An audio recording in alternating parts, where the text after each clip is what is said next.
et dire que toute cette histoire a commencé à cause d'une bonne petite pipouille qui a mal tourné, et de gens qui ne regardent pas devant eux en conduisant.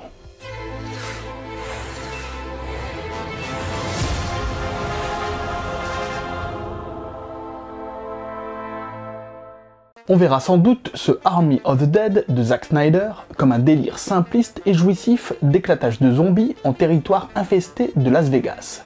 On y suit des mercenaires surentraînés, prêts à tout pour aller récupérer un butin bien planqué au milieu d'une armée de morts-vivants surpuissants et très nombreux. Basique, sanguinolent, violent et fun, oui, ça c'est évident. Et si derrière cette façade de simple film de zombies décérébrés, cette nouvelle proposition très conventionnelle de Zack Snyder ne cachait pas quelques secrets bien dissimulés, comme une lecture profondément religieuse par exemple. Ainsi, ce film serait une sorte de parabole biblique en mode apocalypse zombie. Eh bien c'est ce qu'on va essayer de voir dans cette vidéo. Salut à tous et à toutes les expressistes, j'espère que vous allez bien et que comme d'habitude vous vous gavez de cinéma mais aussi de séries, et malgré la réouverture des salles, on va pas perdre de vue Netflix et les plateformes de SVOD parce que effectivement il y a ce Army of the Dead signé Zack Snyder qui est sorti récemment, et dans cette vidéo je vais vous proposer une interprétation 100% divulgachi, donc faut avoir vu le film et être à jour parce que je vais revenir sur certains événements marquants du film tout simplement, et je vais vous proposer une interprétation libre en mode un petit peu religieux, donc il est temps de faire vos prières, on y va. Si on s'intéresse à la caractérisation des personnages, on réalisera rapidement que de nombreuses similitudes avec des personnages issus de la Bible ou des mythes entourant la chrétienté se retrouvent dans ce long métrage d'horreur. Du côté des morts-vivants, on a le roi zombie, ou zombie alpha, qui représente bien sûr une figure de prophète. Il guide physiquement et spirituellement un groupe d'individus qui lui sont loyaux et fidèles. On ignore comment il est devenu zombie, mais évidemment on pense à une forme de résurrection, tel Jésus ayant succombé et puis ayant ressuscité pour revenir d'entre les morts. J'ajoute qu'on le voit également chevaucher un cheval zombie. Cela fait probablement référence au cavalier de l'Apocalypse, un autre mythe religieux. Même si ici il est seul, mais dans la mesure où il est capable d'amener potentiellement la dévastation sur Terre, et qu'il est à l'origine de la transformation des humains en morts-vivants, le parallèle semble plutôt envisageable. Concernant la compagne de l'Alpha, le fait qu'elle soit enceinte convoque inévitablement la figure de Marie, et notamment, plus précisément, ce qu'on appelle l'Immaculée Conception, c'est-à-dire le fait de tomber enceinte par une grâce exceptionnelle, la grâce de Dieu sans avoir recours au péché originel comme tout être humain. Alors attention, dans l'Église catholique, c'est bien Marie qui a été conçue de cette façon-là, et qui ensuite devient la mère de Jésus-Christ. Et dans le film Army of the Dead, on peut s'étonner qu'une créature zombifiée soit enceinte. Peut-être que l'enfant a été conçu avant la zombification. Remarque, il y a peu de chances que ce soit après. Mais l'existence même du fœtus est en soi déjà un miracle. Et l'être qui aurait été engendré par ce miracle aurait peut-être constitué une sorte de passerelle entre les différentes formes d'humanité et de zombies, ainsi qu'un être potentiellement géniteur de toute une nouvelle espèce. Mais bon, ça reste une hypothèse. Concernant les humains, on a plusieurs figures classiques de héros et d'anti-héros variés, et déjà vues dans ce type de film. Le brave père de famille qui essaie de s'en sortir, la demoiselle en détresse, le dur au cœur tendre, ou encore le traître qui cache des choses. Mais la figure que je souhaitais particulièrement retenir pour cette vidéo, c'est bien évidemment la figure du traître, le Judas, ici incarné par l'agent Martin, au service des commanditaires de l'opération et qui a des intérêts cachés. Si, dans ses actions, Martin n'a rien du Judas religieux, qui, je le rappelle, dans l'évangile selon saint Matthieu, livre Jésus au grand prêtre de Jérusalem en échange de 30 pièces d'argent. Le personnage de Martin a toutes les caractéristiques du Judas populaire, le Judas au sens prosaïque du terme, à savoir un traître, tout simplement. Et comme lui, il est aux côtés du chef, il fait partie de l'équipe, mais comme lui, il a des intérêts personnels. A noter également, pour aller une nouvelle fois dans le sens religieux avec ce film, que si Martin est Judas, les autres membres du groupe de Scott Ward, incarnés par Dave Bautista, constituent dans ce cas le reste des apôtres.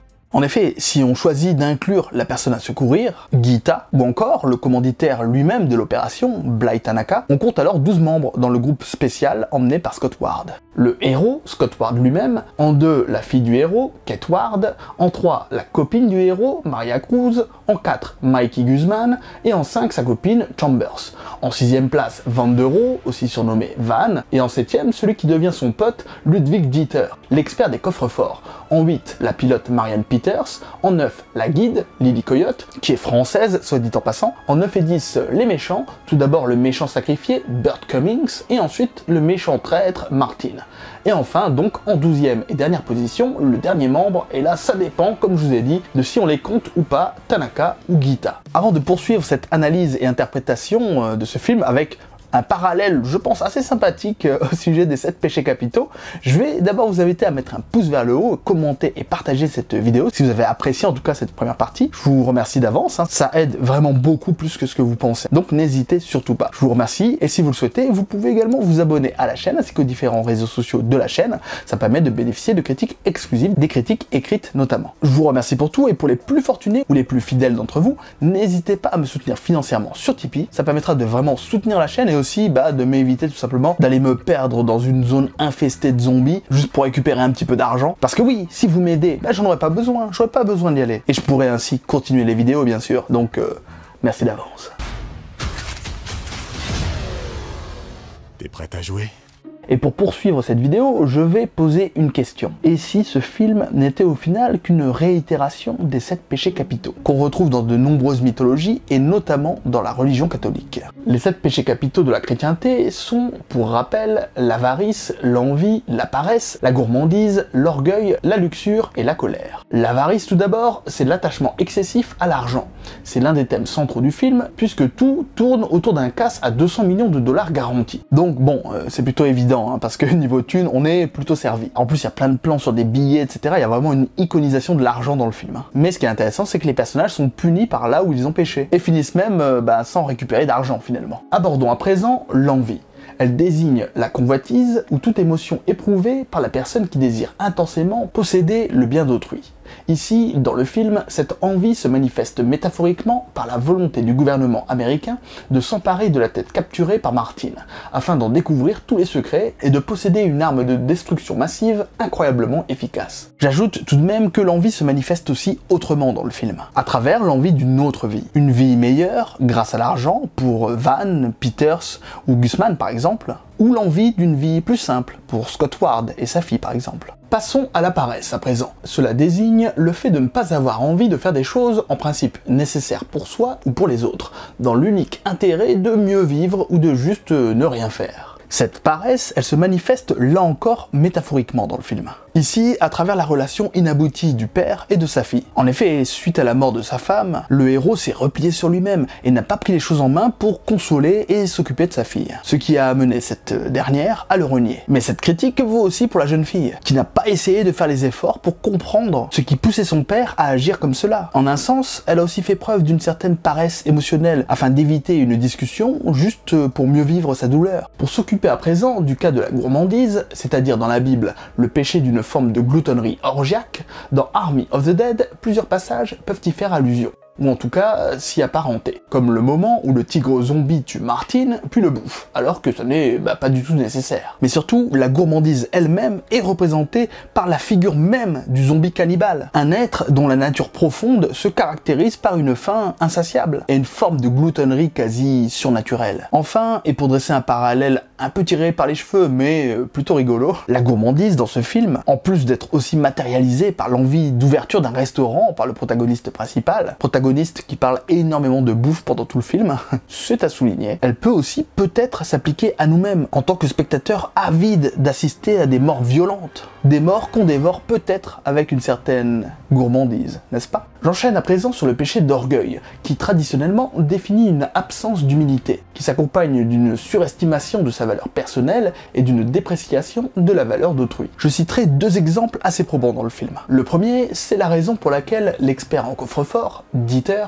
accepte de venir accomplir cette mission. Il désire se confronter au coffre le plus sécurisé du monde et montrer à tous sa valeur. Il pêche ainsi par orgueil. Ensuite, le second exemple que je donnerai, c'est celui de Martin, persuadé d'être plus malin que tout le monde. Il pense, par exemple, à tort, avoir réussi à enfumer 2 fois notre Frenchie Lily Coyote. Mais en fait, il se fait avoir. Il est lui aussi puni par excès de confiance, et en substrat, péché d'orgueil. Allez, juste comme ça, un petit exemple supplémentaire pour la route. Avec Kate, la fille du protagoniste. Et oui, en effet, elle fait également preuve d'orgueil elle-même en voulant à tout prix se joindre à la mission. Alors que, je le rappelle, elle n'a aucune expérience de terrain, elle ne possède aucune capacité particulière en combat rapproché, si ce n'est celle de se cacher, et de flipper aussi. Bref, elle n'en fait qu'à sa tête pour s'immiscer dans le groupe et accomplir sa propre mission personnelle comme si c'était une simple sortie avec les scouts. Et le pire, c'est qu'elle s'en sort sans une égratignure. C'est le comble. Mais bon, ça récompense sûrement le fait que ça soit la seule à accomplir une action totalement désintéressée, juste pour aider son prochain. Donc, tout s'explique. Et ça en fait aussi une figure assez classique de Final Girl dans ce genre de film. Mais bon, ça, c'est une autre histoire. Passons maintenant à l'avant-dernier péché, mais peut-être le plus sympa à traiter, bande de petits coquinous et petites coquinettes.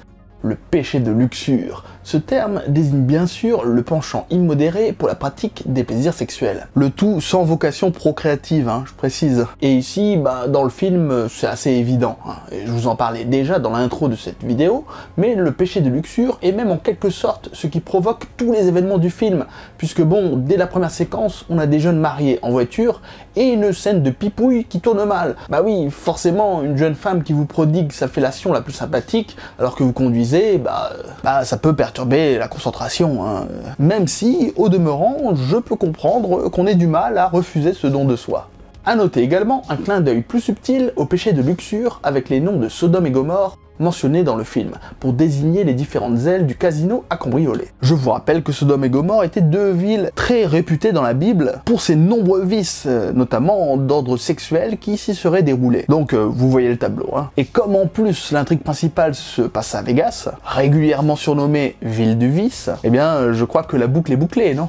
Allez, on termine cette vidéo avec l'interprétation de la colère dans le film. Bon, la colère, c'est le produit des excès d'énervement en parole ou en acte, manifestés par des insultes ou de la violence physique. Dans ce Army of the Dead, l'exemple qui me vient de prime abord, pour témoigner de cette colère, c'est toute cette séquence après la mort de la compagne de l'alpha, qui met le roi des zombies, et donc l'alpha originel, dans une véritable colère noire. En effet, la perte de sa compagne et de l'enfant qu'elle portait lui sont absolument insupportables. Il ne se contrôle plus et déchaîne ses instincts les plus violents. Son cri de rage et de désespoir, lorsqu'il pleure la mort de sa reine, souligne particulièrement cette colère qu'il ressent. On pourrait ajouter les exemples de Lily Coyote, qui tire par stratégie sur l'enfoiré de Burt Cummings, mais aussi par colère, pour se venger des femmes qu'il a agressées. Et on peut aussi citer la colère de la copine de Guzman, Chambers, qui, comprenant la trahison qu'elle a subie de la part de Martin, est ultra vénère, et malgré ses capacités de combattante aguerrie, elle se fait avoir. Mais bon, ça, c'était de l'énervement. Et même une bonne grosse colère, on peut le dire. Dommage que ça n'a pas payé pour elle.